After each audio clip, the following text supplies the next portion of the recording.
ಶ್ರೀಕೃಷ್ಣನು ಹೇಳುತ್ತಾನೆಂದರೆ ಮನುಷ್ಯನ ತಾಳ್ಮೆ ಮತ್ತು ಧರ್ಮದ ಪರೀಕ್ಷೆಯೂ ಕಷ್ಟದ ಸಮಯದಲ್ಲಿ ಮಾತ್ರ ನಡೆಯುತ್ತದೆ.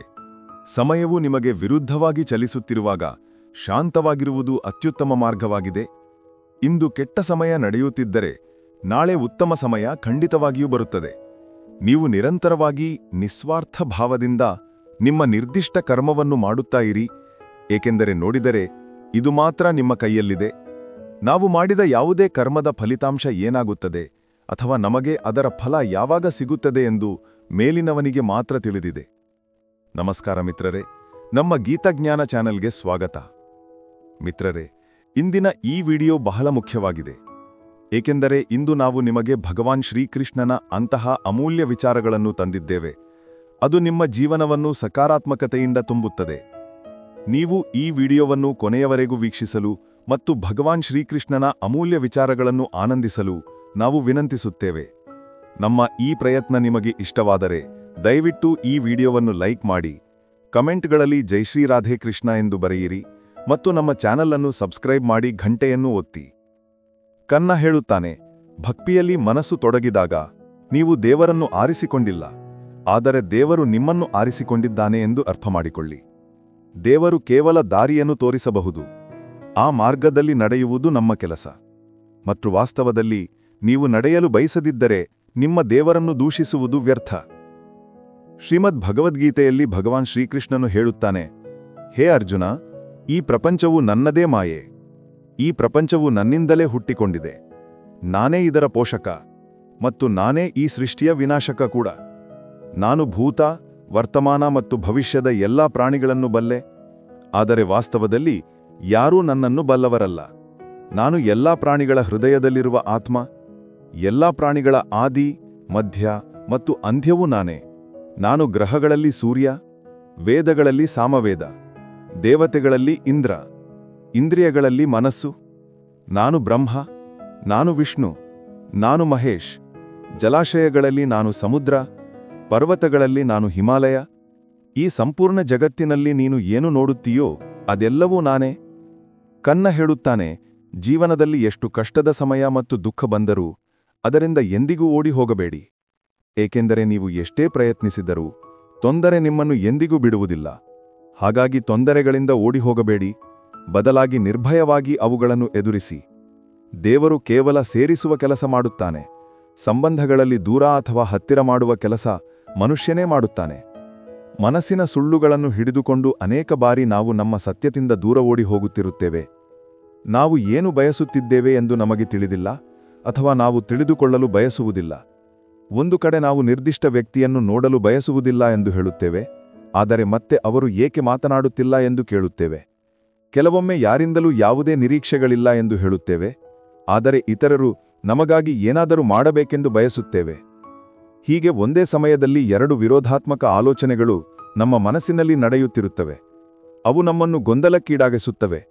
ಅಂತಹ ಸಮಯದಲ್ಲಿ ಕೆಲವು ಕ್ಷಣ ನಿಂತು ನಿಮ್ಮ ವಿರೋಧಾತ್ಮಕ ಆಲೋಚನೆಗಳನ್ನು ನೋಡಿ, ಆ ಆಲೋಚನೆಗಳೊಂದಿಗೆ ಸ್ವಲ್ಪ ಸಮಯ ಕಳೆದು ನಂತರ ಆಲೋಚಿಸಿ ನಿರ್ಧಾರ ತೆಗೆದುಕೊಳ್ಳಿ. ಶ್ರೀಕೃಷ್ಣನು ಹೇಳುತ್ತಾನೆ, ಜೀವನದಲ್ಲಿ ಕೆಲವು ಒಳ್ಳೆಯ ಕಾರ್ಯಗಳನ್ನು ಮಾಡಬೇಕು. ಅದು ಆ ಮೇಲಿನವನ ಹೊರತುಪಡಿಸಿ ಬೇರೆ ಯಾವುದೇ ಸಾಕ್ಷಿ ಇರಬಾರದು. ಜೀವನ ಸಿಗುವುದು ಅದೃಷ್ಟದ ವಿಷಯ, ಮರಣವೂ ಸಮಯದ ವಿಷಯ. ಆದರೆ ಮರಣಾನಂತರವೂ ಜನರ ಹೃದಯದಲ್ಲಿ ಜೀವಂತವಾಗಿರುವುದು ಇದು ಕರ್ಮಗಳ ವಿಷಯ. ತಾಳ್ಮೆ ಯಾವುದೇ ದೌರ್ಬಲ್ಯವಲ್ಲ, ಬದಲಾಗಿ ಇದು ಎಲ್ಲರಿಗೂ ಇಲ್ಲದ ಶಕ್ತಿ. ಪ್ರಾರ್ಥನೆಗಳು ಎಂದಿಗೂ ವ್ಯರ್ಥವಾಗುವುದಿಲ್ಲ, ಆದರೆ ಸರಿಯಾದ ಸಮಯದಲ್ಲಿ ಈಡೇರುತ್ತವೆ. ಮನುಷ್ಯನು ತನ್ನ ನಂಬಿಕೆಯಿಂದ ನಿರ್ಮಿತನಾಗುತ್ತಾನೆ. ಅವನು ಹೇಗೆ ನಂಬುತ್ತಾನೋ ಹಾಗೆಯೇ ಆಗುತ್ತಾನೆ. ಪ್ರತಿಯೊಂದು ವಿಷಯವನ್ನು ನಕಲು ಮಾಡಬಹುದು, ಆದರೆ ಚಾರಿತ್ರ ಮತ್ತು ನಡವಳಿಕೆಯನ್ನು ಅಲ್ಲ. ನಿಮ್ಮ ಆಲೋಚನೆಗಳನ್ನು ನಿಯಂತ್ರಣದಲ್ಲಿಡಿ, ಏಕೆಂದರೆ ನಿಮ್ಮ ಆಲೋಚನೆಗಳೇ ವಾಸ್ತವ ರೂಪ ಪಡೆಯುತ್ತವೆ. ಉದ್ದೇಶ ಒಳ್ಳೆಯದಾಗಿದ್ದರೆ ಅದೃಷ್ಟ ಎಂದಿಗೂ ಕೆಟ್ಟದಾಗಿರುವುದಿಲ್ಲ. ಸಮಯವನ್ನು ಸೃಷ್ಟಿಸಿದವನಿಗೆ ಸ್ವಲ್ಪ ಸಮಯ ಕೊಟ್ಟು ನೋಡಿ, ಅವನು ನಿಮ್ಮ ಸಮಯವನ್ನು ಬದಲಾಯಿಸುತ್ತಾನೆ. ಮನಸ್ಸಿನಲ್ಲಿ ಆಲೋಚನೆಗಳ ದಟ್ಟಣೆ ಎಷ್ಟು ಕಡಿಮೆಯಾಗುತ್ತದೆಯೋ ಜೀವನದ ಪ್ರಯಾಣ ಅಷ್ಟು ಸುಲಭವಾಗುತ್ತದೆ. ಮನಸ್ಸು ಬಾಗುವುದು ಕೂಡ ಬಹಳ ಮುಖ್ಯ. ಕೇವಲ ತಲೆಬಾಗಿಸುವುದರಿಂದ ದೇವರು ಸಿಗುವುದಿಲ್ಲ. ನಿಮ್ಮ ನಿಯಂತ್ರಣದಲ್ಲಿಲ್ಲದ ವಿಷಯಗಳು ಮತ್ತು ಪರಿಸ್ಥಿತಿಗಳ ಬಗ್ಗೆ ನೀವು ಚಿಂತಿತರಾಗಿದ್ದರೆ ಅದರ ಫಲಿತಾಂಶ ಸಮಯದ ವ್ಯರ್ಥ ಮತ್ತು ಭವಿಷ್ಯದ ಪಶ್ಚಾತ್ತಾಪ. ನೀವು ದುಃಖದತ್ತ ಗಮನ ಹರಿಸಿದರೆ ಯಾವಾಗಲೂ ದುಃಖಿತರಾಗಿರುತ್ತೀರಿ. ನೀವು ಸುಖದತ್ತ ಗಮನ ಹರಿಸಿದರೆ ಯಾವಾಗಲೂ ಸುಖಿಗಳಾಗಿರುತ್ತೀರಿ, ಏಕೆಂದರೆ ನೀವು ಯಾವುದರ ಮೇಲೆ ಗಮನ ಹರಿಸುತ್ತೀರೋ ಅದೇ ವಿಷಯ ಸಕ್ರಿಯವಾಗುತ್ತದೆ. ಶ್ರೀಮದ್ ಭಗವದ್ಗೀತೆಯಲ್ಲಿ ಭಗವಾನ್ ಶ್ರೀಕೃಷ್ಣನು ಹೇಳುತ್ತಾನೆ, ಹೇ ಅರ್ಜುನ, ನಿನಗೆ ಏನು ಆಯಿತು ಎಂದು ನೀನು ಅಳುತ್ತಿದ್ದೀಯಾ? ನೀನು ಏನನ್ನು ತಂದಿದ್ದೆ, ಏನನ್ನು ಕಳೆದುಕೊಂಡೆ? ನೀನು ಏನನ್ನು ಸೃಷ್ಟಿಸಿದ್ದೆ, ಅದು ನಾಶವಾಯಿತು? ನೀನು ಏನನ್ನು ತೆಗೆದುಕೊಂಡೆಯೋ ಇಲ್ಲಿಂದಲೇ ತೆಗೆದುಕೊಂಡೆ. ನೀನು ಏನನ್ನು ಕೊಟ್ಟೆಯೋ ಇಲ್ಲಿಗೆ ಕೊಟ್ಟೆ. ಇಂದು ನಿನ್ನದು ಯಾವುದೋ ನಾಳೆ ಅದು ಇನ್ನೊಬ್ಬರಿದ್ದಾಗುತ್ತದೆ. ಏಕೆಂದರೆ ಬದಲಾವಣೆಯೇ ಸಂಸಾರದ ನಿಯಮ, ಮತ್ತು ಸಮಯದೊಂದಿಗೆ ಸಂಸಾರದಲ್ಲಿ ಪ್ರತಿಯೊಂದು ವಸ್ತುವು ಬದಲಾವಣೆಯ ನಿಯಮವನ್ನು ಅನುಸರಿಸುತ್ತದೆ. ಭಗವಾನ್ ಶ್ರೀಕೃಷ್ಣನು ಹೇಳುತ್ತಾನೆ, ಕರ್ಮಯೋಗವೇ ಆ ಯೋಗ. ಇದರ ಮೂಲಕ ನಾವು ನಮ್ಮ ಜೀವಾತ್ಮದೊಂದಿಗೆ ಸಂಪರ್ಕ ಸಾಧಿಸಲು ಸಾಧ್ಯವಾಗುತ್ತದೆ. ಕರ್ಮಯೋಗವು ನಮ್ಮ ಆತ್ಮಜ್ಞಾನವನ್ನು ಜಾಗೃತಗೊಳಿಸುತ್ತದೆ. ಇದರ ನಂತರ ನಾವು ನಮ್ಮ ಪ್ರಸ್ತುತ ಜೀವನದ ಉದ್ದೇಶಗಳನ್ನು ಮಾತ್ರವಲ್ಲದೆ ಜೀವನದ ನಂತರದ ನಮ್ಮ ಗತಿಯ ಪೂರ್ವಭಾವಿ ಅರಿವನ್ನು ಕೂಡ ಪಡೆಯಬಹುದಾಗಿದೆ. ಈ ಯೋಗದಲ್ಲಿ ಕರ್ಮದಿಂದ ದೇವರನ್ನು ಪಡೆಯಲಾಗುತ್ತದೆ. ಶ್ರೀಮದ್ ಭಾಗವದ್ಗೀತೆಯಲ್ಲಿ ಕರ್ಮಯೋಗವನ್ನು ಶ್ರೇಷ್ಠವೆಂದು ಪರಿಗಣಿಸಲಾಗಿದೆ. ಗೃಹಸ್ಥ ಮತ್ತು ಕರ್ಮಠ ವ್ಯಕ್ತಿಗೆ ಈ ಯೋಗವು ಹೆಚ್ಚು ಸೂಕ್ತವಾಗಿದೆ. ಕರ್ಮಯೋಗವು ಕರ್ಮಕ್ಕಾಗಿ ಕರ್ಮ ಮಾಡಲು ಕಲಿಸುತ್ತದೆ. ಅನಾಸಕ್ತನಾಗಿ ಕರ್ಮ ಮಾಡು. ಕರ್ಮಯೋಗಿಯು ಕರ್ಮ ಮಾಡುತ್ತಾನೆ, ಏಕೆಂದರೆ ಕರ್ಮ ಮಾಡುವುದು ಅವನಿಗೆ ಒಳ್ಳೆಯದಾಗುತ್ತದೆ ಮತ್ತು ಇದರಾಚೆ ಅವನಿಗೆ ಯಾವುದೇ ಉದ್ದೇಶವಿರುವುದಿಲ್ಲ.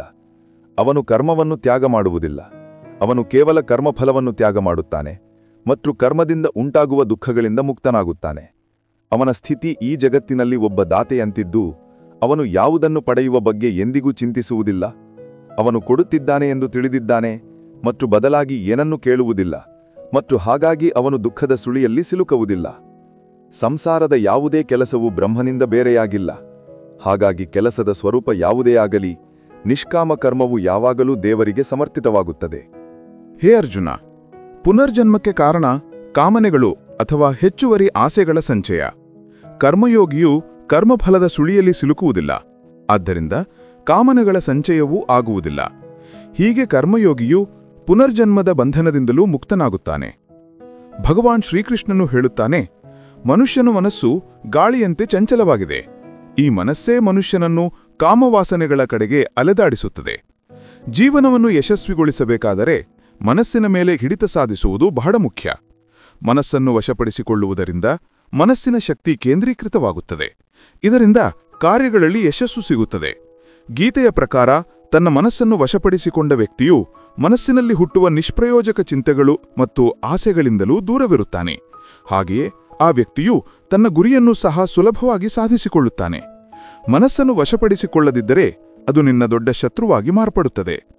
ದೇವರು ಹೇಳುತ್ತಾನೆ, ಸುಖ ಮತ್ತು ದುಃಖದಲ್ಲಿ ಶಾಂತವಾಗಿರುವ ಯಾರ ರಾಗ, ಭಯ ಮತ್ತು ಕೋಪಗಳು ನಾಶವಾಗಿವೆಯೋ, ಯಾರು ಶುಭ ಮತ್ತು ಅಶುಭ ವಸ್ತುಗಳನ್ನು ಪಡೆದಾಗ ಸಂತೋಷಪಡುವುದಿಲ್ಲ ಮತ್ತು ದ್ವೇಷಿಸುವುದಿಲ್ಲವೋ, ಯಾರು ತಮ್ಮ ಇಂದ್ರಿಯಗಳನ್ನು ವಶಪಡಿಸಿಕೊಂಡಿದ್ದಾರೋ ಅಂತಹ ಸ್ಥಿರಬುದ್ಧಿಯ ಮನುಷ್ಯನು ಮುನಿಗಿ ಸಮಾನ. ಅಂತಹ ಮನುಷ್ಯನು ಸ್ಥಿರಚಿತ್ತದಿಂದ ಮತ್ತು ಇಂದ್ರಿಯಗಳನ್ನು ವಶಪಡಿಸಿಕೊಂಡು ಜ್ಞಾನದ ಮೂಲಕ ಪರಮಾತ್ಮನನ್ನು ಪಡೆದು ಯಾವಾಗಲೂ ಸಂತುಷ್ಟನಾಗಿರುತ್ತಾನೆ. ಕ್ರೋಧವು ಮನುಷ್ಯನನ್ನು ನರಕದ ಕಡೆಗೆ ಕೊಂಡೊಯ್ಯುವ ದ್ವಾರ. ಕೋಪಗೊಳ್ಳುವುದರಿಂದ ವ್ಯಕ್ತಿಯ ಮನಸ್ಸು ಅಶಾಂತವಾಗುತ್ತದೆ ಮತ್ತು ಅವನ ಸ್ಮರಣಶಕ್ತಿ ಭ್ರಮಿತವಾಗುತ್ತದೆ. ಸ್ಮರಣೆಯಲ್ಲಿ ವಿಭ್ರಮವಾದರೆ ಅವನ ಬುದ್ಧಿ ನಾಶವಾಗುತ್ತದೆ ಮತ್ತು ನಂತರ ವ್ಯಕ್ತಿಯ ಪತನವಾಗುತ್ತದೆ. ಭಗವಾನ್ ಶ್ರೀಕೃಷ್ಣನು ಹೇಳುತ್ತಾನೆ, ಹೇ ಅರ್ಜುನ, ಮನುಷ್ಯನು ಕೋಪಗೊಳ್ಳುವುದನ್ನು ತಪ್ಪಿಸಬೇಕು. ಎಷ್ಟೇ ಕೋಪ ಬಂದರೂ ತನ್ನನ್ನು ತಾನು ಶಾಂತವಾಗಿಡಲು ಪ್ರಯತ್ನಿಸಬೇಕು. ಶ್ರೀ ಭಗವಾನ್ ಹೇಳುತ್ತಾನೆ, ಸಮುದ್ರದ ಸ್ಥಿತಿಯು ಅಚಲವಾಗಿದೆ. ಎಷ್ಟೇ ದೊಡ್ಡ ಬಿರುಗಾಳಿ ಬಂದರೂ ಅಥವಾ ಅನೇಕ ನದಿಗಳ ಜಲಪ್ರವಾಹವು ಅದರಲ್ಲಿ ಪ್ರವೇಶಿಸಿದರೂ ಅದು ತನ್ನ ಸ್ಥಿತಿಯಿಂದ ವಿಚಲಿತವಾಗುವುದಿಲ್ಲ. ಮರ್ಯಾದೆಯನ್ನು ತ್ಯಾಗ ಮಾಡುವುದಿಲ್ಲ. ಅದೇ ರೀತಿ ಪರಮಾತ್ಮನ ಸ್ವರೂಪದಲ್ಲಿರುವ ಯೋಗಿಯ ಸ್ಥಿತಿಯು ಸರ್ವಥಾ ಅಚಲವಾಗಿರುತ್ತದೆ. ದೊಡ್ಡ ದೊಡ್ಡ ಲೌಕಿಕ ಸುಖ ದುಃಖಗಳ ಸಂಯೋಗ ವಿಯೋಗ ಆದರೂ ಅವನ ಸ್ಥಿತಿಯಲ್ಲಿ ಸ್ವಲ್ಪವೂ ವ್ಯತ್ಯಾಸವಾಗುವುದಿಲ್ಲ. ಆ ಯೋಗಿಯು ಪರಮಾತ್ಮನಲ್ಲಿ ನಿತ್ಯ ನಿರಂತರ ಅಟಲ ಮತ್ತು ಏಟರಸವಾಗಿ ಸ್ಥಿತನಾಗಿರುತ್ತಾನೆ. ಯಾವ ಮನುಷ್ಯನು ಸಂಪೂರ್ಣ ಆಸೆಗಳನ್ನು ತ್ಯಜಿಸಿ ಮಮತೆರಹಿತ, ಅಹಂಕಾರರಹಿತ ಮತ್ತು ಮೋಹರಹಿತನಾಗಿ ಸಂಚರಿಸುತ್ತಾನೋ ಆ ಮನುಷ್ಯನು ಶಾಂತಿಯನ್ನು ಪಡೆಯುತ್ತಾನೆ. ಕನ್ನ ಹೇಳುತ್ತಾನೆ, ಇಂದು ನೀವು ಸಹಿಸುತ್ತಿರುವ ನೋವು ಮುಂದೆ ನಿಮ್ಮ ಶಕ್ತಿಯಾಗುತ್ತದೆ. ಕಷ್ಟದಲ್ಲಿ ಸಹಾಯ ಕೇಳಬೇಕಾದರೆ ಯೋಚಿಸಿ ಕೇಳಿ, ಯಾಕೆಂದರೆ ಕಷ್ಟ ಸ್ವಲ್ಪ ಸಮಯದವರೆಗೆ ಮಾತ್ರ ಇರುತ್ತದೆ ಮತ್ತು ಉಪಕಾರ ಜೀವನ ಪರ್ಯಂತ ಇರುತ್ತದೆ. ಅನುಭವಗಳು ವಯಸ್ಸಿನಿಂದ ಬರುವುದಿಲ್ಲ, ಬದಲಿಗೆ ಪರಿಸ್ಥಿತಿಗಳಿಂದ ಬರುತ್ತವೆ. ಜಗತ್ತಿಗೆ ಬಂದಿರುವಾಗ ಬದುಕುವ ಕೌಶಲ್ಯವಲ್ಲೂ ಕಲಿಯಿರಿ. ಶತ್ರುಗಳಿಂದ ಯಾವುದೇ ಅಪಾಯವಿಲ್ಲ, ಆದರೆ ನಿಮ್ಮವರ ಮೇಲೆ ಕಣ್ಣಿಡಿ. ರಾತ್ರಿಯಿಡೀ ಆಳವಾದ ನಿದ್ರೆ ಬರುವುದು ಅಷ್ಟು ಸುಲಭವಲ್ಲ. ಅದಕ್ಕಾಗಿ ಹಗಲಿಡೀ ಪ್ರಾಮಾಣಿಕವಾಗಿ ಬದುಕಬೇಕು. ನಮ್ಮ ನ್ಯೂನತೆಗಳನ್ನು ನಾವೇ ದೂರ ಮಾಡಬಹುದು, ಬೇರೆ ಯಾರೂ ಅಲ್ಲ. ಉಳಿದವರೆಲ್ಲರೂ ಅವುಗಳಿಂದ ಲಾಭ ಪಡೆಯಲು ಮಾತ್ರ ಬಲ್ಲರು. ಸಮಯಕ್ಕೆ ಅಷ್ಟು ಸಮಯವಿಲ್ಲ, ಅದು ನಮಗೆ ಮತ್ತೆ ಸಮಯವನ್ನು ಕೊಡುತ್ತದೆ.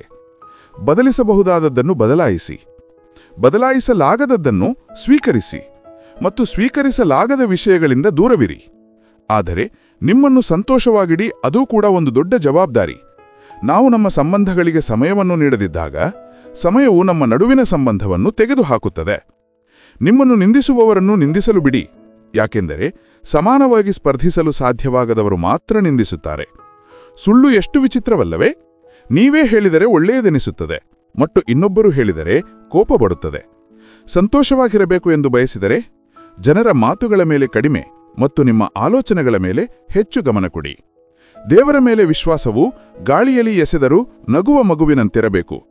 ಅದು ಭೀದರುವುದಿಲ್ಲ, ಯಾಕೆಂದರೆ ನೀವು ಅದನ್ನು ಬೀಳಿಸುವುದಿಲ್ಲ ಎಂದು ಅದು ತಿಳಿದಿದೆ. ಶ್ರೀಮದ್ ಭಗವದ್ಗೀತೆಯಲ್ಲಿ ಭಗವಾನ್ ಶ್ರೀಕೃಷ್ಣನು ಹೇಳುತ್ತಾನೆ, ಹೇ ಅರ್ಜುನ, ಈ 3 ಲೋಕಗಳಲ್ಲಿ ನನಗಾಗಲಿ ಯಾವುದೇ ಕರ್ತವ್ಯವಿಲ್ಲ ಮತ್ತು ಯಾವುದೇ ವಸ್ತುವನ್ನು ಪಡೆಯುವ ಯೋಗ್ಯತೆಯೂ ಇಲ್ಲ. ಆದರೂ ನಾನು ಕರ್ಮಗಳನ್ನು ಮಾಡುತ್ತಾ ನನ್ನ ಕರ್ತವ್ಯವನ್ನು ನಿರ್ವಹಿಸುತ್ತೇನೆ. ಹೇ ಪಾರ್ಥ, ನಾನು ಕರ್ಮಗಳನ್ನು ಮಾಡುವಲ್ಲಿ ಎಚ್ಚರ ವಹಿಸದಿದ್ದರೆ ದೊಡ್ಡ ಅನಾಹುತವಾಗುತ್ತದೆ. ಯಾಕೆಂದರೆ ಮನುಷ್ಯರು ಎಲ್ಲಾ ರೀತಿಯಿಂದಲೂ ನನ್ನ ಮಾರ್ಗವನ್ನೇ ಅನುಸರಿಸುತ್ತಾರೆ. ಯಜ್ಞದಿಂದ ಉಳಿದ ಅನ್ನವನ್ನು ತಿನ್ನುವ ಶ್ರೇಷ್ಠ ಪುರುಷರು ಎಲ್ಲಾ ಪಾಪಗಳಿಂದ ಮುಕ್ತರಾಗುತ್ತಾರೆ. ಮತ್ತು ಪಾಪಿಗಳಾದವರು ತಮ್ಮ ದೇಹವನ್ನು ಪೋಷಿಸಲು ಮಾತ್ರ ಅನ್ನವನ್ನು ಬಯಸುತ್ತಾರೆ, ಅವರು ಪಾಪವನ್ನೇ ತಿನ್ನುತ್ತಾರೆ. ಅಂದರೆ ದೇವರನ್ನು ನೆನೆಯದೆ ತಮ್ಮ ಬದುಕಿಗಾಗಿ ಮಾತ್ರ ಬದುಕುವವರನ್ನು ಕಳ್ಳರೆಂದು ಭಾವಿಸಬೇಕು. ಕೇವಲ ಜ್ಞಾನವೇ ಒಂದು ಅಕ್ಷಯ ತತ್ವ. ಅದು ಎಲ್ಲಿಯೂ, ಯಾವುದೇ ಸ್ಥಿತಿಯಲ್ಲಿ ಮತ್ತು ಯಾವುದೇ ಸಂದರ್ಭದಲ್ಲಿ ಮನುಷ್ಯನ ಜೊತೆಯನ್ನು ಬಿಡುವುದಿಲ್ಲ. ಭೂಮಿಯ ಮೇಲೆ ಹೇಗೆ ಋತುಗಳು ಬದಲಾಗುತ್ತವೆಯೋ ಅದೇ ರೀತಿ ಜೀವನದಲ್ಲೂ ಸುಖದುಃಖಗಳು ಬಂದು ಹೋಗುತ್ತಿರುತ್ತವೆ.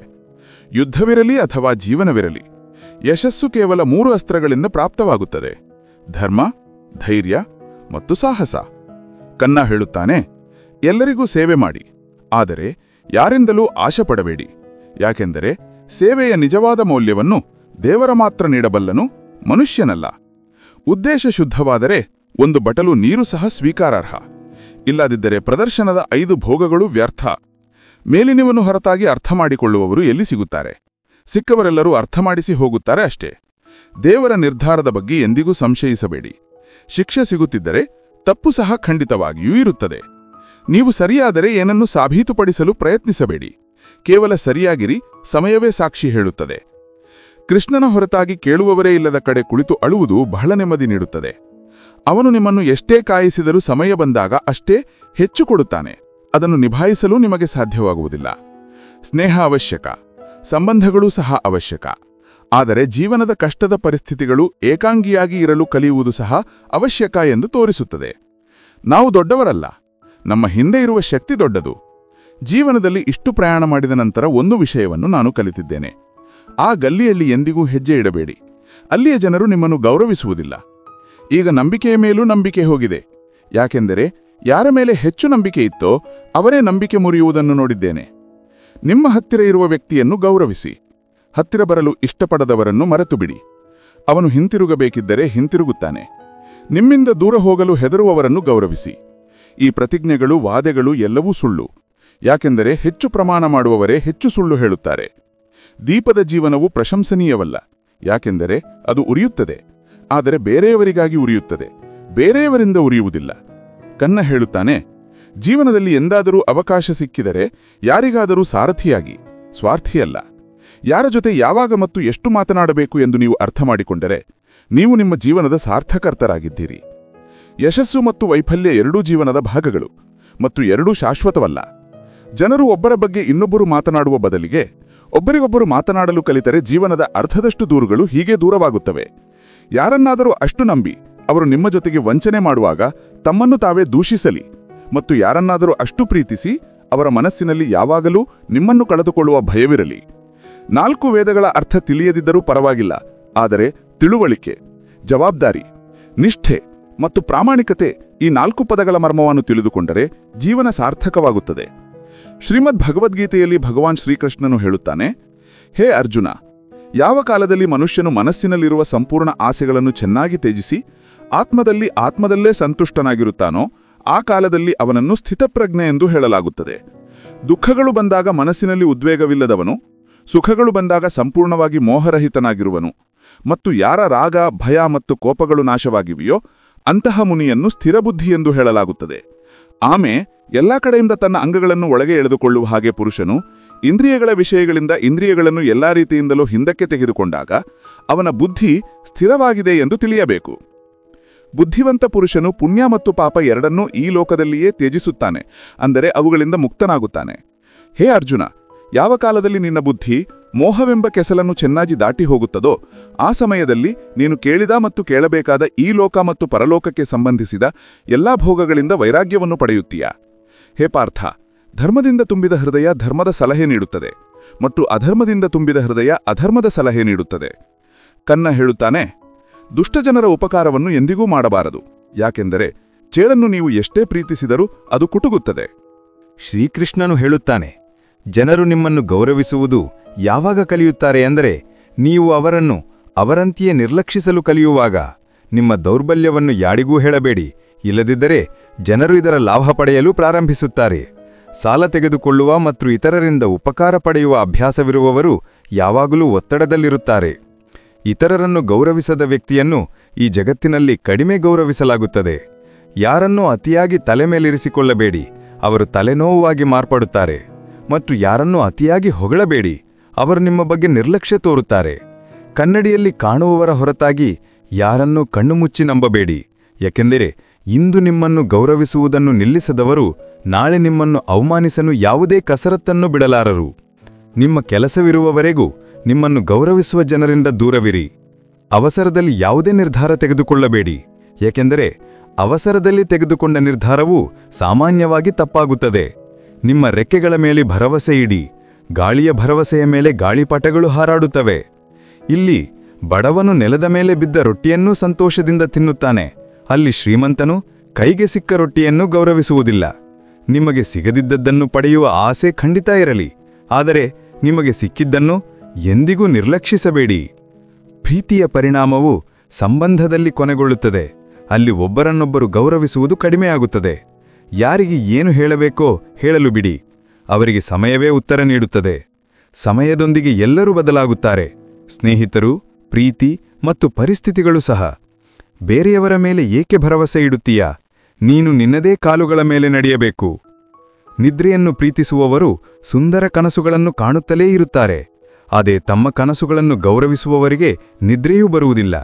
ಬದುಕನು ಮನೆಯಿದೆ, ಆದರೆ ಮನೆಯ ಜನರಿಂದ ಗೌರವ ಸಿಗದಿದ್ದರೆ ಅಂಥ ಮನೆಯಲ್ಲಿರುವುದಕ್ಕಿಂತ ರಸ್ತೆಯಲ್ಲಿರುವುದು ಉತ್ತಮ. ಶ್ರೀಮದ್ ಭಗವದ್ಗೀತೆಯಲ್ಲಿ ಭಗವಾನ್ ಶ್ರೀಕೃಷ್ಣನು ಹೇಳುತ್ತಾನೆ, ಹೇ ಅರ್ಜುನ, ಯಾರು ಎಂದಿಗೂ ಸಂತೋಷಪಡುವುದಿಲ್ಲ, ಯಾರನ್ನೂ ದ್ವೇಷಿಸುವುದಿಲ್ಲ, ದುಃಖಿಸುವುದಿಲ್ಲ, ಆಸೆ ಪಡುವುದಿಲ್ಲ, ಯಾರು ಶುಭ ಮತ್ತು ಅಶುಭ ಎಲ್ಲಾ ಕರ್ಮಗಳನ್ನೂ ತ್ಯಾಗ ಮಾಡಿದ್ದಾನೋ ಆ ಜ್ಞಾನಿ ಮನುಷ್ಯನು ನನಗೆ ಅತಿ ಪ್ರಿಯ. ನನ್ನನ್ನು ಪಡೆಯಲು 3 ಮಾರ್ಗಗಳಿವೆ: ಧ್ಯಾನಯೋಗ, ಜ್ಞಾನಯೋಗ ಮತ್ತು ಕರ್ಮಯೋಗ. ಮತ್ತು ಇವೆಲ್ಲದರಲ್ಲೂ ಕರ್ಮಯೋಗವೇ ಅತಿ ಪ್ರಧಾನ. ಮನುಷ್ಯನು ತನ್ನ ಹಳೆಯ ಬಟ್ಟೆಗಳನ್ನು ತ್ಯಜಿಸಿ ಹೊಸ ಬಟ್ಟೆಗಳನ್ನು ಹೇಗೆ ಧರಿಸುತ್ತಾನೋ ಹಾಗೆಯೇ ಆತ್ಮವು ಹಳೆಯ ನಿಷ್ಪ್ರಯೋಜಕ ದೇಹವನ್ನು ತ್ಯಜಿಸಿ ಹೊಸ ದೇಹವನ್ನು ಧರಿಸುತ್ತದೆ.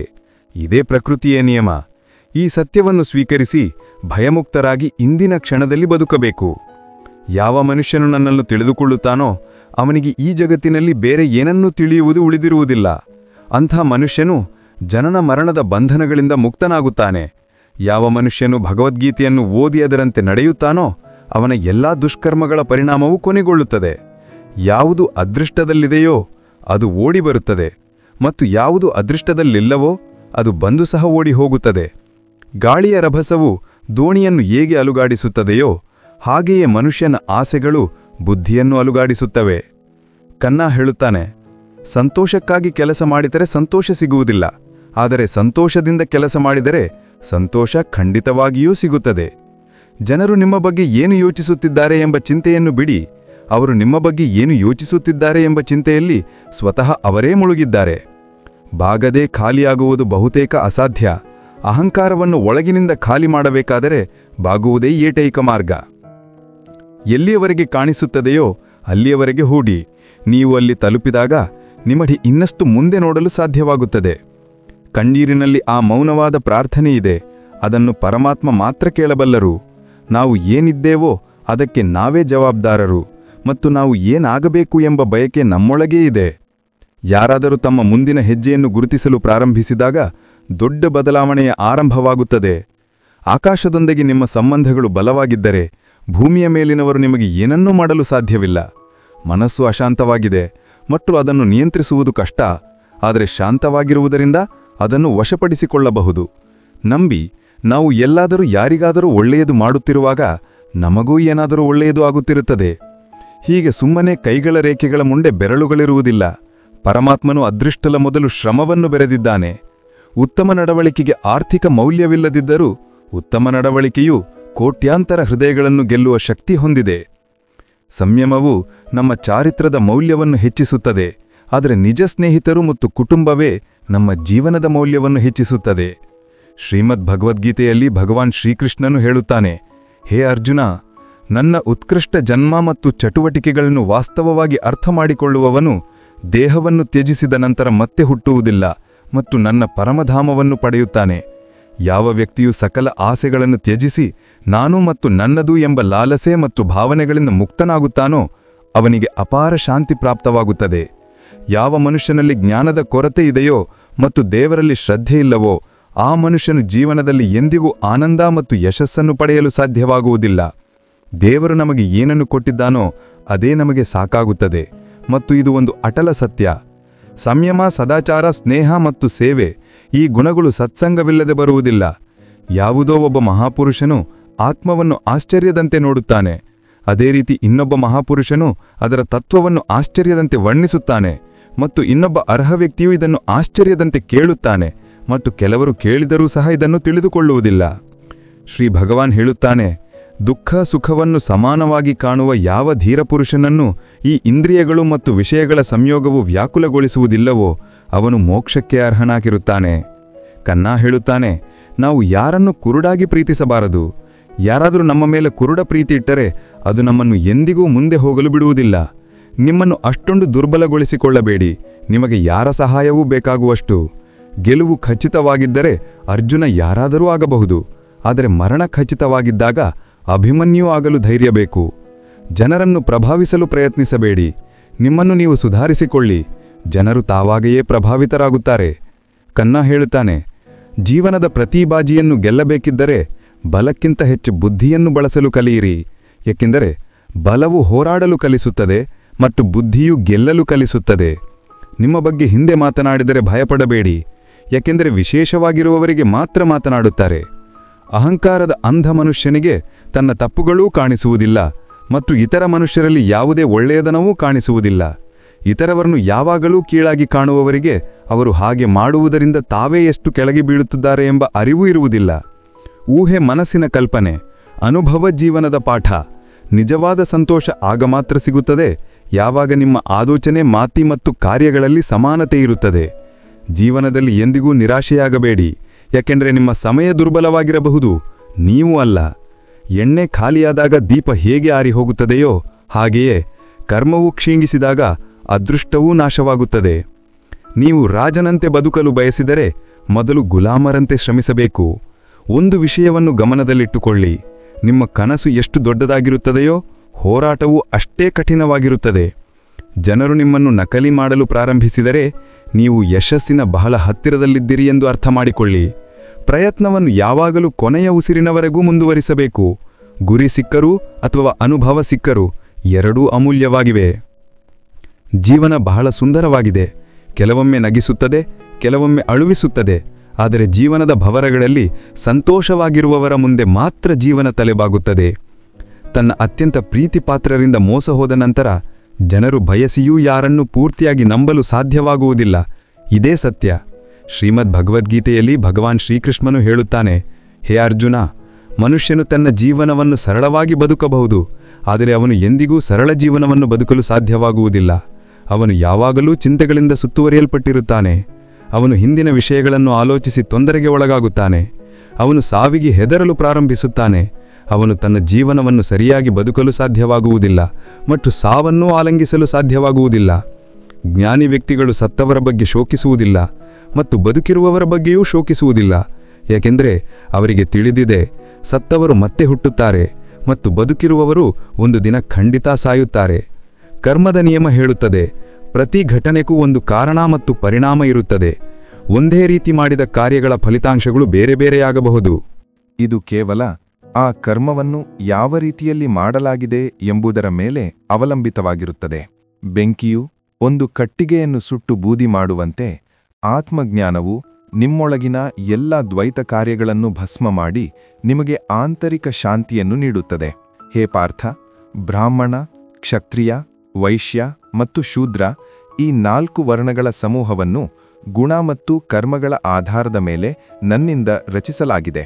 ಹೀಗೆ ಈ ಸೃಷ್ಟಿಯ ರಚನೆ ಇತ್ಯಾದಿ ಕರ್ಮಗಳ ಕರ್ತೃವಾಗಿದ್ದರೂ ನೀನು ನನ್ನನ್ನು, ಅವಿನಾಶಿ ಪರಮೇಶ್ವರನನ್ನು ವಾಸ್ತವವಾಗಿ ಅಕರ್ತೃ ಎಂದೇ ತಿಳಿ. ಕರ್ಮಗಳ ಫಲದಲ್ಲಿ ನನಗೆ ಆಸಕ್ತಿಯಿಲ್ಲ, ಆದ್ದರಿಂದ ಕರ್ಮಗಳು ನನ್ನನ್ನು ಬಂಧಿಸುವುದಿಲ್ಲ. ಇಲ್ಲಿ ಶ್ರೀ ಭಗವಂತನ ಹೇಳಿಕೆಯ ಅರ್ಥವೇನೆಂದರೆ, ಕರ್ಮವನ್ನು ಮಾಡು, ಆದರೆ ಫಲದ ಆಸೆಯಿಂದಲ್ಲ.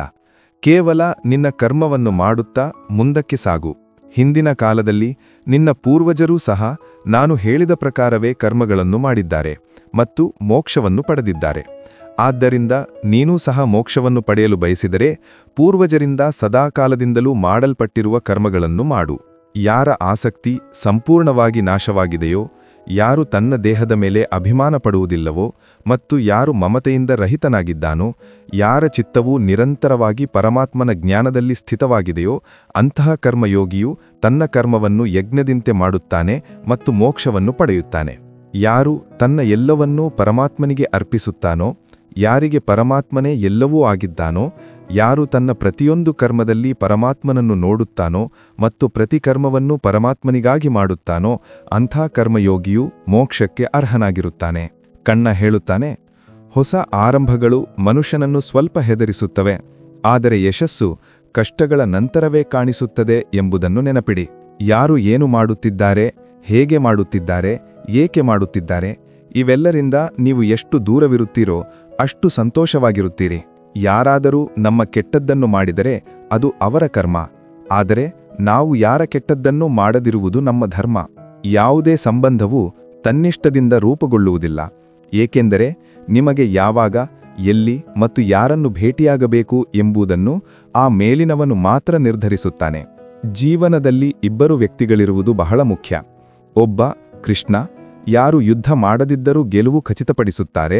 ಇನ್ನೊಬ್ಬ ಕರ್ಣ, ಯಾರು ಸೋಲು ಎದುರಿದ್ದರೂ ಸಾಥ್ ಬಿಡುವುದಿಲ್ಲ. ಕಣ್ಣ ಹೇಳುತ್ತಾನೆ, ನೀನು ಏನು ಬಯಸುತ್ತೀಯೋ ಅದನ್ನೇ ಮಾಡುತ್ತೀಯಾ, ಆದರೆ ನಾನು ಏನು ಬಯಸುತ್ತೇನೋ ಅದೇ ಆಗುತ್ತದೆ. ನೀನು ನಾನು ಏನು ಬಯಸುತ್ತೇನೋ ಅದನ್ನೇ ಮಾಡು, ಆಗ ನೀನು ಏನು ಬಯಸುತ್ತೀಯೋ ಅದೇ ಆಗುತ್ತದೆ. ಮನುಷ್ಯನು ತಪ್ಪು ಕೆಲಸ ಮಾಡುವಾಗ ಬಲಕ್ಕೆ, ಎಡಕ್ಕೆ, ಮುಂದೆ, ಹಿಂದೆ ಎಲ್ಲ ಕಡೆ ನೋಡುತ್ತಾನೆ, ಆದರೆ ಮೇಲೆ ನೋಡುವುದನ್ನು ಮರೆಯುತ್ತಾನೆ.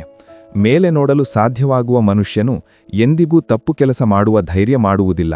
ಮಿತ್ರರೇ, ಭಗವಾನ್ ಶ್ರೀಕೃಷ್ಣನು ಹೇಳುತ್ತಾನೆ, ಯಾರು ನನ್ನ ಭಕ್ತರು ಶ್ರದ್ಧೆಯಿಂದ ನನ್ನನ್ನು ಭಜಿಸುತ್ತಾರೋ, ನನ್ನ ನಾಮಜಪ ಮಾಡುತ್ತಾರೋ, ನನ್ನನ್ನು ಪೂಜಿಸುತ್ತಾರೋ ಮತ್ತು ನನ್ನನ್ನು ಪ್ರೀತಿಸುತ್ತಾರೋ ಅವರು ನನ್ನವರು ಮತ್ತು ನಾನು ಅವರ ಎಲ್ಲಾ ಕಷ್ಟಗಳನ್ನು ಹರಣ ಮಾಡಿ ಅವರು ಬಯಸುವ ಎಲ್ಲಾ ಸುಖಗಳನ್ನು ನೀಡುತ್ತೇನೆ. ಇದನ್ನು ಒಂದು ಚಿಕ್ಕ ಕಥೆಯ ಮೂಲಕ ಅರ್ಥಮಾಡಿಕೊಳ್ಳೋಣ. ಮಿತ್ರರೇ, ಒಮ್ಮೆ ಭೋಲಾ ಎಂಬ ವ್ಯಕ್ತಿಯೊಬ್ಬ ನಗರದ ಒಂದು ಸಣ್ಣ ಗಲ್ಲಿಯಲ್ಲಿ ವಾಸಿಸುತ್ತಿದ್ದ. ಅವನು ಮೆಡಿಕಲ್ ಅಂಗಡಿಯನ್ನು ನಡೆಸುತ್ತಿದ್ದ. ಎಲ್ಲ ಔಷಧಿಗಳ ಬಗ್ಗೆ ಅವನಿಗೆ ಒಳ್ಳೆಯ ಮಾಹಿತಿ ಇತ್ತು. ಇಡೀ ಅಂಗಡಿಯನ್ನು ತಾನೇ ನಿಭಾಯಿಸುತ್ತಿದ್ದ. ಆದ್ದರಿಂದ ಯಾವ ಔಷಧಿ ಎಲ್ಲಿದೆ ಎಂದು ಅವನಿಗೆ ಚೆನ್ನಾಗಿ ತಿಳಿದಿತ್ತು. ಅವನು ಸಂಪೂರ್ಣ ಪ್ರಾಮಾಣಿಕತೆಯಿಂದ ತನ್ನ ಕೆಲಸ ಮಾಡುತ್ತಿದ್ದ. ಗ್ರಾಹಕರಿಗೆ ಸರಿಯಾದ ಔಷಧಿಯನ್ನು ಸರಿಯಾದ ಬೆಲೆಗೆ ನೀಡುತ್ತಿದ್ದ. ಎಲ್ಲವೂ ಉತ್ತಮವಾಗಿದ್ದರೂ ಭೋಲಾ ನಾಸ್ತಿಕನಾಗಿದ್ದ. ದೇವರಲ್ಲಿ ಅವನಿಗೆ ಸ್ವಲ್ಪವೂ ನಂಬಿಕೆ ಇರಲಿಲ್ಲ. ಅವನು ಇಡೀ ದಿನ ಅಂಗಡಿಯಲ್ಲಿ ಕೆಲಸ ಮಾಡುತ್ತಿದ್ದ ಮತ್ತು ಸಂಜೆ ಕುಟುಂಬ ಮತ್ತು ಸ್ನೇಹಿತರೊಂದಿಗೆ ಸಮಯ ಕಳೆಯುತ್ತಿದ್ದ. ಅವನಿಗೆ ಇಸ್ಪೇಟೆಳೆ ಆಡುವ ಹವ್ಯಾಸ ಬಹಳ ಇತ್ತು. ಯಾವಾಗ ಸಮಯ ಸಿಗುತ್ತದೋ ಆಗಿಬ್ಬರು ಸ್ನೇಹಿತರೊಂದಿಗೆ ಇಸ್ಪೇಟೆಳ ಆಡಲು ಕುಳಿತುಕೊಳ್ಳುತ್ತಿದ್ದ. ಒಂದು ದಿನ ಅವನು ಅಂಗಡಿಯಲ್ಲಿದ್ದಾಗ ಕೆಲವು ಸ್ನೇಹಿತರು ಬಂದು ಮತ್ತು ಆಗ ಭಾರೀ ಮಳೆಯೂ ಪ್ರಾರಂಭವಾಯಿತು. ರಾತ್ರಿಯಾಗಿತ್ತು. ಆದರೂ ಎಲ್ಲರೂ ಮಳೆ ನಿಲ್ಲುವುದಕ್ಕಾಗಿ ಕಾಯುತ್ತಿದ್ದರು. ವಿದ್ಯುತ್ ಕೂಡ ಹೋಗಿತ್ತು. ಸುಮ್ಮನೆ ಕುಳಿತು ಏನು ಮಾಡುವುದು ಎಂದು ಯೋಚಿಸಿ ಮೇಣದ ಬತ್ತಿಯ ಬೆಳಕಿನಲ್ಲಿ ಇಸ್ಪೇಟೆಳೆ ಆಡಲು ನಿರ್ಧರಿಸಿದರು. ಎಲ್ಲಾ ಸ್ನೇಹಿತರು ಅಂಗಡಿಯಲ್ಲಿ ಇಸ್ಪೇಟೆಳೆ ಆಡಲು ಕುಳಿತರು. ಎಲ್ಲರೂ ಇಸ್ಪೀಟೆಲೆ ಆಡುವಲ್ಲಿ ಮಗ್ನರಾಗಿದ್ದರು. ಆಗ ಒಂದು ಮಗು ಓಡಿ ಬಂತು. ಅದು ಸಂಪೂರ್ಣವಾಗಿ ನೆನೆದಿತ್ತು. ಅದು ಜೇಬಿನಿಂದ ಔಷಧಿಯ ಚೀಟಿಯೊಂದನ್ನು ತೆಗೆದು ಭೋಲಾನಿಂದ ಔಷಧಿಯನ್ನು ಕೇಳಿತು. ಭೋಲಾ ಆಟದಲ್ಲಿ ಮಗ್ನನಾಗಿದ್ದ. ಮೊದಲ ಬಾರಿಗೆ ಗಮನಿಸಲೇ ಇಲ್ಲ. ಆಗ ಮಗು ಜೋರಾಗಿ ಧ್ವನಿಯಲ್ಲಿ ಹೇಳಿತು, ನನ್ನ ಅಮ್ಮ ತುಂಬಾ ಹುಷಾರಿಲ್ಲ. ಎಲ್ಲ ಔಷಧಿ ಅಂಗಡಿಗಳು ಮುಚ್ಚಿವೆ. ನೀವು ಔಷಧಿ ನೀಡಿದ್ರೆ ನನ್ನ ಅಮ್ಮ ಗುಣಮುಖಳಾಗುತ್ತಾಳೆ. ಭೋಲಾ ಅರ್ಧ ಮನಸ್ಸಿನಿಂದ ಎದ್ದ. ಚೀಟಿ ನೋಡಿದ ಮತ್ತು ಅಂದಾಜಿನ ಮೇಲೆ ಒಂದು ಔಷಧಿಯ ಬಾಟಲಿಯನ್ನು ತೆಗೆದು ಅದಕ್ಕೆ ಕೊಟ್ಟ. ಹಣವನ್ನು ಕತ್ತರಿಸಿ ಮಗುವಿಗೆ ಹಿಂದಿರುಗಿಸಿದ. ಮಗು ಓಡಿಹೋಯಿತು. ಆಗ ಮಳೆ ನಿಂತಿತು ಮತ್ತು ಭೋಲಾನ ಸ್ನೇಹಿತರು ಹೊರಟು ಹೋದರು. ಮತ್ತು ಭೋಲಾ ಕೂಡ ಅಂಗಡಿ ಮುಚ್ಚಲು ಪ್ರಾರಂಭಿಸಿದ. ಆಗ ಅವನಿಗೆ ನೆನಪಾಯಿತು, ಬೆಳಕು ಕಡಿಮೆಯಾಗಿದ್ದರಿಂದ ಅವನು ತಪ್ಪಾದಿ ಮಗುವಿಗೆ ಇಲಿವಿಷದ ಬಾಟಲಿಯನ್ನು ಕೊಟ್ಟಿದ್ದಾನೆ ಎಂದು. ಭೋಲಾನ ಕೈಕಾಲುಗಳು ತಣ್ಣಗಾದವು. ಅವನ ಹೃದಯ ಜೋರಾಗಿ ಬಡಿದುಕೊಳ್ಳಲು ಪ್ರಾರಂಭಿಸಿತು. ಅವನ 10 ವರ್ಷಗಳ ಒಳ್ಳೆ ಕೆಲಸದ ಮೇಲೆ ಗ್ರಹಣ ಬಿದ್ದಂತೆ ಆಯಿತು. ಆ ಮಗುವಿನ ಬಗ್ಗೆ ಯೋಚಿಸಿ ಅವನು ಗಾಬರಿಗೊಂಡನು. ಈ ಔಷಧಿಯನ್ನು ಅದು ತನ್ನ ಅಮ್ಮನಿಗೆ ಕೊಟ್ಟರೆ ಅವಳು ಖಂಡಿತವಾಗಿಯೂ ಸಾಯುತ್ತಾಳೆ ಎಂದು ಯೋಚಿಸಿದ. ಮಗು ಚಿಕ್ಕದಾದ ಕಾರಣ ಆ ಔಷಧಿಯ ಹೆಸರನ್ನೂ ಓದಲು ಕೂಡ ತಿಳಿದಿರಲಿಕ್ಕಿಲ್ಲ. ಒಂದು ಕ್ಷಣ ಅವನು ತನ್ನ ಈ ತಪ್ಪನ್ನು ದೂಷಿಸಲು ಪ್ರಾರಂಭಿಸಿದ ಮತ್ತು ಇಸ್ಪೀಟೆಲೆ ಆಡುವ ತನ್ನ ಅಭ್ಯಾಸವನ್ನು ಬಿಡಲು ನಿರ್ಧರಿಸಿದ. ಆದರೆ ಈ ವಿಷಯ ನಂತರ ನೋಡೋಣ. ಈಗ ಏನು ಮಾಡುವುದು? ಆ ಮಗುವಿನ ವಿಳಾಸವೂ ಅವನಿಗೆ ತಿಳಿದಿರಲಿಲ್ಲ. ಹೇಗೆ ಆ ಅನಾರೋಗ್ಯದಿಂದ ಬಳಲುತ್ತಿರುವ ತಾಯಿಯನ್ನು ಉಳಿಸುವುದು? ನಿಜಕ್ಕೂ ಆ ಮಗುವಿನ ಕಣ್ಣುಗಳಲ್ಲಿ ಎಂತಹ ನಂಬಿಕೆ ಇತ್ತು! ಭೋಲಾ ಏನೂ ತೋಚದೆ ಇದ್ದ. ಮನೆಗೆ ಹೋಗುವ ಅವನ ಆಸೆ ಸತ್ತಿತು. ಸಂದಿಗ್ಧತೆ ಮತ್ತು ಆತಂಕ ಅವನನ್ನು ಆವರಿಸಿದ್ದವು. ಗಾಬರಿಯಲ್ಲಿ ಅವನು ಇತ್ತ ಅತ್ತ ನೋಡಿದ. ಮೊದಲ ಬಾರಿಗೆ ಅವನ ಕಣ್ಣು ಗೋಡೆಯ ಆ ಮೂಲೆಯಲ್ಲಿ ಬಿತ್ತು. ಅಲ್ಲಿ ಅವನ ತಂದೆ ಹಠ ಮಾಡಿ ಅಂಗಡಿಯ ಉದ್ಘಾಟನೆಯ ಸಮಯದಲ್ಲಿ ಭಗವಾನ್ ಶ್ರೀಕೃಷ್ಣನ ಚಿತ್ರವನ್ನೂ ಹಾಕಿಸಿದ್ದರು. ಆಗ ತಂದೆ ಹೇಳಿದ್ದರು, ದೇವರ ಭಕ್ತಿಯಲ್ಲಿ ಬಹಳ ಶಕ್ತಿಯಿದೆ. ಅವನು ಎಲ್ಲೆಡೆ ವ್ಯಾಪಕನಾಗಿದ್ದಾನೆ ಮತ್ತು ನಮಗೆ ಸದಾ ಒಳ್ಳೆಯ ಕೆಲಸಗಳನ್ನು ಮಾಡಲು ಪ್ರೇರಣೆ ನೀಡುತ್ತಾನೆ. ಭೋಲಾ ಆ ಎಲ್ಲ ಮಾತುಗಳನ್ನು ನೆನಪಿಸಿಕೊಂಡ. ಇಂದು ಅವನು ಈ ಅದ್ಭುತ ಶಕ್ತಿಯನ್ನು ಪರೀಕ್ಷಿಸಲು ಬಯಸಿದ. ಅವನು ತನ್ನ ತಂದೆ ದೇವರ ಚಿತ್ರದ ಮುಂದೆ ಕೈಜೋಡಿಸಿ ಕಣ್ಣು ಮುಚ್ಚಿ ಪೂಜೆ ಮಾಡುವುದನ್ನು ಹಲವು ಬಾರಿ ನೋಡಿದ್ದ. ಅವನು ಇಂದು ಮೊದಲ ಬಾರಿಗೆ ಕೋಣೆಯ ಮೂಲೆಯಲ್ಲಿ ಇಟ್ಟಿದ್ದ ಆ ಧೂಳು ತುಂಬಿದ ಕೃಷ್ಣನ ಚಿತ್ರವನ್ನು ನೋಡಿ ಮತ್ತು ಕಣ್ಣು ಮುಚ್ಚಿ ಎರಡೂ ಕೈಗಳನ್ನು ಜೋಡಿಸಿ ಅಲ್ಲೇ ಕುಳಿತುಕೊಂಡನು. ಸ್ವಲ್ಪ ಸಮಯದ ನಂತರ ಆ ಚಿಕ್ಕ ಮಗು ಮತ್ತೆ ಅಂಗಡಿಗೆ ಬಂದಿತು. ಬೆವರು ಒರೆಸುತ್ತಾ ಅದು ಕೇಳಿತು, ಏನಪ್ಪಾ, ನಿನಗೇನ್ ಬೇಕು? ಮಗುವಿನ ಕಣ್ಣುಗಳಿಂದ ನೀರು ಸುರಿಯಿತು. ಅದು ಅಳುತ್ತಾ ಹೇಳಿತು, ಬಾಬುಜಿ, ಅಮ್ಮನನ್ನು ಉಳಿಸಲು ನಾನು ಔಷಧಿಯ ಬಾಟಲಿಯನ್ನು ತೆಗೆದುಕೊಂಡು ಓಡುತ್ತಿದ್ದೆ. ಮನೆಯ ಹತ್ತಿರ ತಲುಪಿದ್ದೆ. ಆದರೆ ಮಳೆಯಿಂದಾಗಿ ಅಂಗಳದಲ್ಲಿ ನೀರು ತುಂಬಿತ್ತು ಮತ್ತು ನಾನು ಜಾರಿ ಬಿದ್ದೆ. ಔಷಧಿ ಬಿದ್ದು ಹೋಯಿತು. ನೀವು ನನಗೆ ಅದೇ ಔಷಧಿಯ ಇನ್ನೊಂದು ಬಾಟಲಿ ಕೊಡ್ತಿಲ್ಲ ಬಾಬೂಜಿ ಎಂದು ಮಗು ದುಃಖದಿಂದ ಕೇಳಿತು. ಯಾಕೆ ಕೊಡಬಾರದು ಎಂದು ಭೋಲಾ ನಿಟ್ಟುಸಿರು ಬಿಟ್ಟು ಹೇಳಿದ. ಆದರೆ ಆ ಮಗು ಔಷಧಿಯ ಬಾಟಲಿ ತೆಗೆದುಕೊಳ್ಳುವಾಗ ಹೇಳಿತು, ಬಾಬೂಜಿ, ನನ್ನ ಬಳಿ ಹಣವಿಲ್ಲ. ಆ ಮಗು ಹಿಂಜರಿಯಿತು. ಭೋಲಾಗೆ ಅದರ ಮೇಲೆ ದಯ ಬಂದಿತು. ಪರವಾಗಿಲ್ಲ, ನೀನು ಈ ಔಷಧಿಯನ್ನು ತೆಗೆದುಕೊಂಡು ಹೋಗು ಮತ್ತು ನಿನ್ನ ಅಮ್ಮನನ್ನು ಉಳಿಸು. ಹೋಗು, ಬೇಗ ಮಾಡು. ಮತ್ತು ಹೌದು, ಈ ಬಾರಿ ಸ್ವಲ್ಪ ಎಚ್ಚರಿಕೆಯಿಂದ ಹೋಗು. ಭೋಲಾ ದೇವರಿಗೆ ಧನ್ಯವಾದ ಹೇಳುತ್ತಾ ಆ ಧೂಳು ತುಂಬಿದ ಚಿತ್ರವನ್ನು ತನ್ನ ಕೈಯಲ್ಲಿ ತೆಗೆದು ತನ್ನ ಪಂಚೆಯಿಂದ ಒರೆಸಲು ಪ್ರಾರಂಭಿಸಿದ ಮತ್ತು ತನ್ನ ಎದೆಗೆ ಅಪ್ಪಿಕೊಂಡ. ಭಕ್ತನು ಮನಸ್ಸಿನಿಂದ ದೇವರನ್ನು ನೆನಪಿಸಿಕೊಂಡರೆ ದೇವರು ಅವನನ್ನು ಖಂಡಿತ ರಕ್ಷಿಸುತ್ತಾನೆ ಮತ್ತು ದೇವರು ಅವನ ಎಲ್ಲಾ ಸಂಕಟಗಳನ್ನು ನಿವಾರಿಸುತ್ತಾನೆ ಎಂದು ಅವನಿಗೆ ಅರ್ಥವಾಯಿತು. ಕನ್ಹಾ ಹೇಳುತ್ತಾನೆ, ಕೆಟ್ಟತನವು 1000 ಜನರ ಗುಂಪಿನಲ್ಲಿಯೂ ನಿಮ್ಮನ್ನು ಹುಡುಕುತ್ತದೆ. ಸರಿಯಾಗಿ ಹಸುಗಳ ಹಿಂಡಿನಲ್ಲಿ ಕರು ತನ್ನ ತಾಯಿಯನ್ನು ಹೇಗೆ ಹುಡುಕುತ್ತದೆಯೋ ಹಾಗೆ. ಆದರೆ ಯಾರು ಬನ್ಸಿವಾಲನನ್ನು ಮನಸ್ಸಿನಿಂದ ನಂಬುತ್ತಾರೋ ಅವರು ಕೆಟ್ಟತನದಲ್ಲಿಯೂ ಒಳ್ಳೆತನವನ್ನು ಹುಡುಕುತ್ತಾರೆ.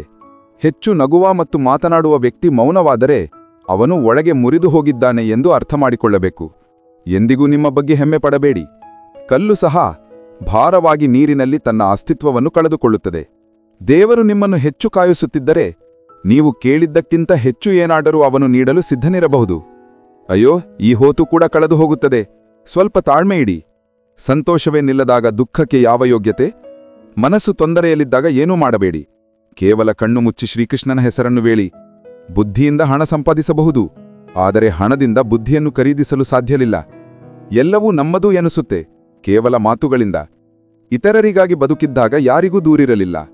ಸ್ವಲ್ಪ ನಮ್ಮ ಬಗ್ಗೆ ಏನಾದರೂ ಯೋಚಿಸಿದೇವೆ, ಜಗತ್ತು ಶತ್ರುವಾಯಿತು. ಜೀವನದ ಅನುಭವವೇನೆಂದರೆ ಚಿಕ್ಕ ಮನುಷ್ಯನು ದೊಡ್ಡ ಸಂದರ್ಭದಲ್ಲಿ ಉಪಯುಕ್ತನಾಗಬಹುದು ಮತ್ತು ದೊಡ್ಡ ಮನುಷ್ಯನು ಚಿಕ್ಕ ವಿಷಯದಲ್ಲಿ ತನ್ನ ಯೋಗ್ಯತೆಯನ್ನು ತೋರಿಸುತ್ತಾನೆ. ಯಾರೂ ನಿಮ್ಮ ಕೈಯಿಂದ ಏನನ್ನೂ ಕಿತ್ತುಕೊಳ್ಳಬಹುದು, ಆದರೆ ನಿಮ್ಮ ಅದೃಷ್ಟದಿಂದಲ್ಲ. ಜೀವನದಲ್ಲಿ ಮುಂದೆ ಹೋಗಬೇಕಾದರೆ ಆಧಾರದ ಮೇಲೆ ಅಲ್ಲ, ನಿಮ್ಮ ಮೇಲೆ ನಂಬಿಕೆ ಇಡಲು ಕಲಿಯಿರಿ. ನಿಮ್ಮ ಮನೆಯ ಬಾಗಿಲುಗಳನ್ನು ಚಿಕ್ಕದಾಗಿಯೇ ಇರಿಸಿ. ಯಾರು ಬಾಗಿ ಬರುತ್ತಾರೋ ಅವರೇ ನಿಮ್ಮವರು ಎಂದು ಅರ್ಥಮಾಡಿಕೊಳ್ಳಿ. ದೇವರಲ್ಲಿ ನಂಬಿಕೆ ಇದ್ದರೆ ಕಷ್ಟಗಳಲ್ಲಿಯೂ ದಾರಿಯಿದೆ.